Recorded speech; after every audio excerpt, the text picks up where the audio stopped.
Being free is not about owning more stuff. It's about stuff not owning you. We live in a time when it's become normal to overpay for everything we need. Electricity, Water, food, remedies. when we could easily produce them ourselves instead.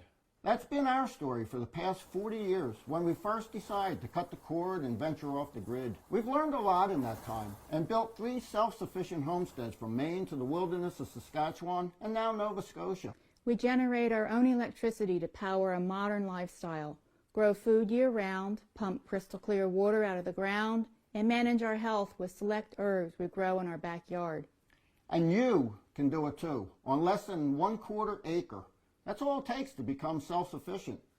We've poured over 40 years of off-grid wisdom into our program, The Self-Sufficient Backyard for the Independent Homesteader. Any person can take advantage of it and implement the tricks and hacks we reveal in our program around their own house, so they'll benefit forever.